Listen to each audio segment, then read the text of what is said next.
an actor in the late 70s and early 80s. And in early 81, I did an episode of Blake Seven, which was a sci-fi series that ran at the BBC. And one of my fellow actors was Juliet Hammond, who, of course, was a character that ran throughout all the series of Secret Army. And we became extremely good friends. And she was still in touch with the production team involved in Kessler. And I think she put a good word in for me with Gerard Glaister, who would have been the producer. And then obviously I subsequently met him and auditioned and got the role. And you mentioned you auditioned. Obviously, you knew probably Clifford Rose was attached to that. Was there actually a chemistry read between yourself and Clifford before you actually got the part, or were you introduced to Clifford, or when you arrived on set, was it the first day that you met Clifford Rose? That's a very good question. I don't think I did meet Clifford before we started rehearsing. Yeah. And in terms of that sort of daughter-father sort of relationship, that sort of dynamic, which was so key to sort of Kessler in terms of that, what was your sort of sense in terms of playing a Nazi war criminal's daughter, this new generation of the Third Reich that your group that you were trying to build, this sort of new future Germany yourself and Franz Hose, will play by Nicholas Young. What was the sort of sense that you wanted to bring to that father-daughter dynamic, dare I say? At that stage in my life, I was not very political, and so it was quite a challenge. And I remember rushing out to bookshops because we wouldn't have used the internet then, and buying books on National Socialism and Nazis and neo-Nazis so that I could try to have a quick steep in what it was that I would be portraying. But Clifford was such a consummate actor with unbelievable experience with the Royal Shakespeare Company and a real gentleman, very empathetic. So it was extremely easy to feel comfortable and develop that relationship of the father-daughter. Mm. And Alison, I do believe you shot the Paraguay scenes in Spain, but you did a good bit of shooting in Belgium as well. And was it just those three destinations, Belgium, Spain, and the UK? Um, we didn't actually go to Belgium. Okay, I think that I was on location in the UK. okay. It's filmed in the BBC studios in Glasgow in Scotland. And as you said quite rightly, the South American scenes were shot in Almeria in Spain, which is an area that had been used historically for some decades for spaghetti westerns, and many major films had been made down there. Mm. And did you know, obviously, that this would be a short series, but they're very long episodes, the 6 episodes. So, in terms of shooting an episode, did it take a full week sort of shooting in terms of one episode? Can you remember from the time from start to finish? Because there were like mini sort of movies each episode. Yes, it is an actor's dream to get a series, of course, because you know that you have secure employment for a long period of time. And it also allows you to develop a character as you get to know all the other actors in the cast. I think overall, I was probably involved for about 5 months, Mm. and uh, that definitely wouldn't have been on every single day, Mm. and it would have been interspersed with the location shoots. I remember we used an airport at one stage, which I think was meant to double for an airport in Germany, and we went to Cardiff in Wales, which I imagine was probably quieter in 1981 than it might be today. Mm. And So Ingrid, yeah, I'll continue. um, but the BBC have a large rehearsal room Mm. in London, and so BBC Productions actors will gather in the rehearsal rooms, and the spaces will be set out with masking tapes Mm. to denote the the structure of the rooms that will then be the set in the studio. And so you have the opportunity to rehearse in the rehearsal rooms before ever setting foot either on location or in the studio.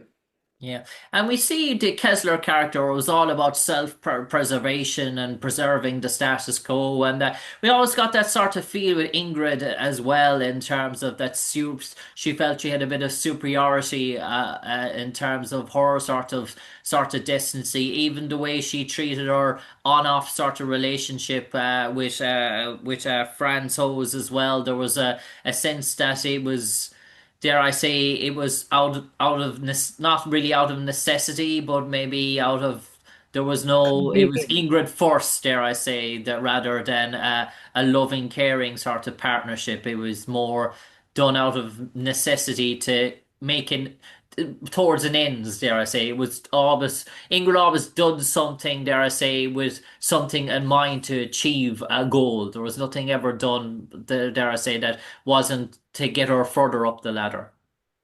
Yes, I think that some of those characteristics would have come from me, the actor, but also things would have been developed between the other actors that I was working with, and of course, very importantly, the directors. There were two directors on Kessler, which, and I think they did more or less alternate episodes. So they obviously had input as well. Mm. And I suppose, Alison, we see there's some sort of scenes. We see a scene where you're smoking, or see you're a scene where yourself and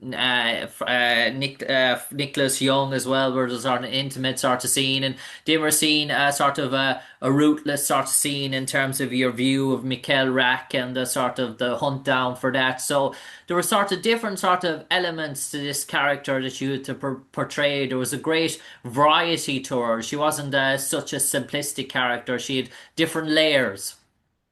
Yes, fortunately, I was a smoker probably at the time.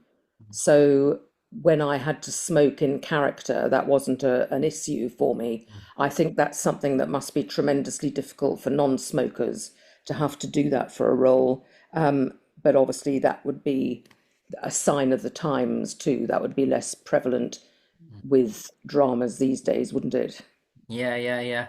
And Alison, in terms of the sort of your demise there, I say, the final episode, it was sort of stunning the way we got to see the ending of Kessler, very sort of in norm with the history and everything that sort of went on in terms of the knowing the end was calling. But your sort of sequence where you met your demise, it was sort of, it kept the viewer sort of guessing in terms of that, and it was all sudden out of the blue. It's almost came unexpected, but there's the great scene where you have the hat on and you can see the yellow of your eyes looking out, the realization that you've met your maker even before you've actually died. Yes, that was all very tricky, actually. That would be intercut between segments that were done in the studio in Glasgow and segments that were done on location in Spain. And a lot of us were not well when we were in Spain. So that's a challenge when you're in a hot place and you don't have easy access to lavatories to be acting when you're unwell. Um, there was also one, I think there was one stuntman, and he doubled for Ingrid Kessler. Mm.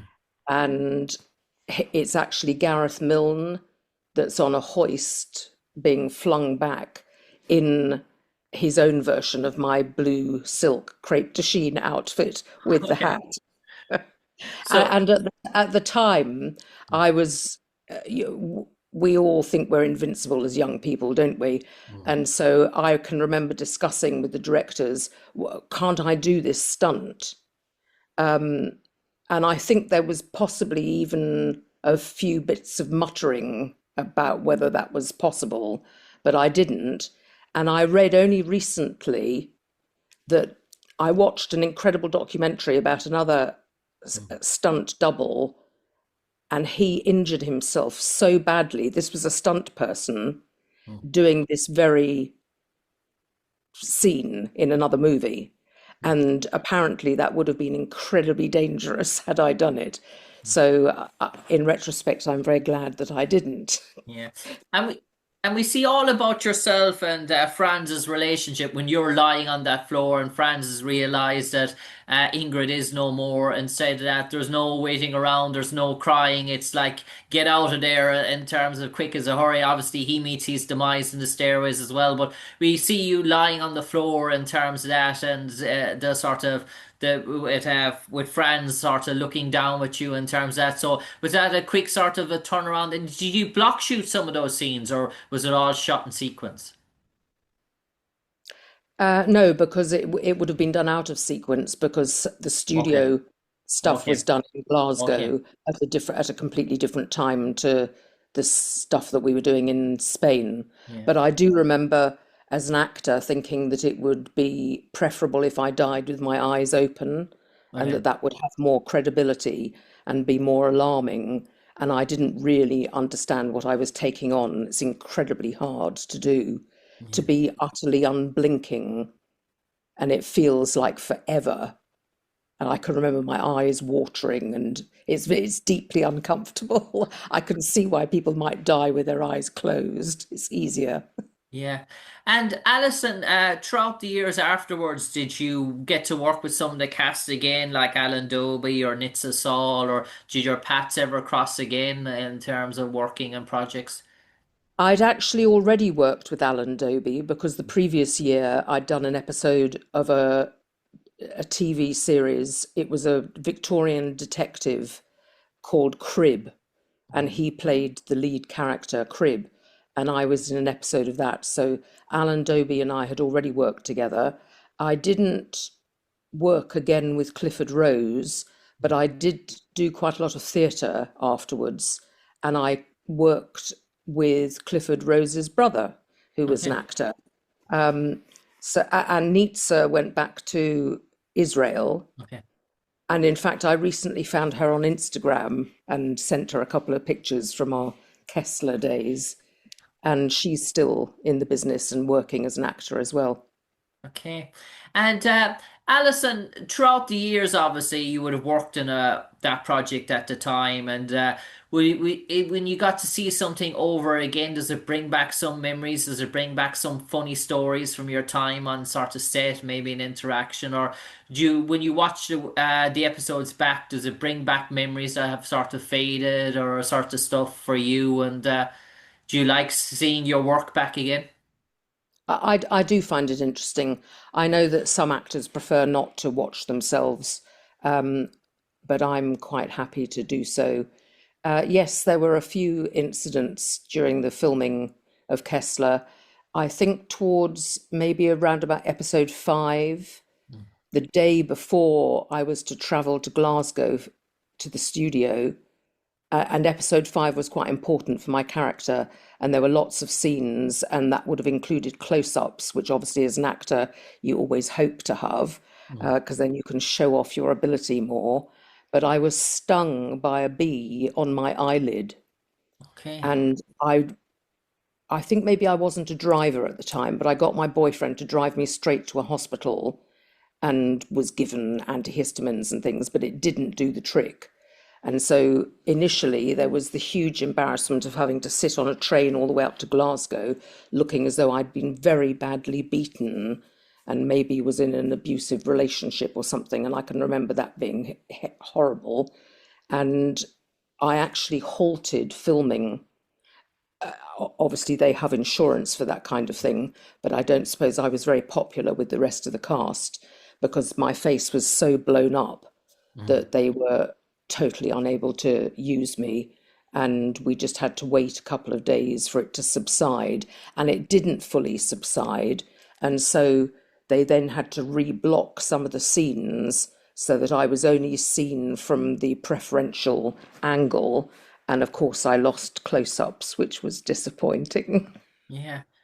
Wow, amazing the sort of life circumstances that can throw in your way. You think you have the riches of the world, and something so small can throw that into jeopardy, dare I say. And Alison, did you know from early on how the series was going to run out in terms of your own demise, or were you informed the outlet maybe after episode 5 what was going to happen in that sort of final episode? I to be perfectly honest, I don't remember, but Yeah. I suspect that we probably had the scripts up front Okay. from the start. I think I would have known how my character was going to evolve. So I don't think it would have been like they maybe keep actors in suspense for soap operas, don't they? Yeah. Yeah. Yeah. And and often there is a surprise and suddenly you discover you're going to die. I don't think that would have been the case with Kessler. I think we would have had the scripts and known the storyline and the through line. Yeah. Alison, time is nearly caught up with us for this week's episode of Into the Vault, looking back at Kessler from 1981. I leave the last minute or so to you, Alison. If I to ask you in terms of how would you summarize your experience on Kessler and playing Ingrid Dorf, what would you like to say? I think I'd like to say that because the characters had to be of some age for Kessler, because they all had to have survived the war, it meant that I was dealing with quite old school actors. And so it was very easy to be in the company of the cast because they would have been real gentlemen. And that's not something that would necessarily be replicated in other programs, I think. Okay.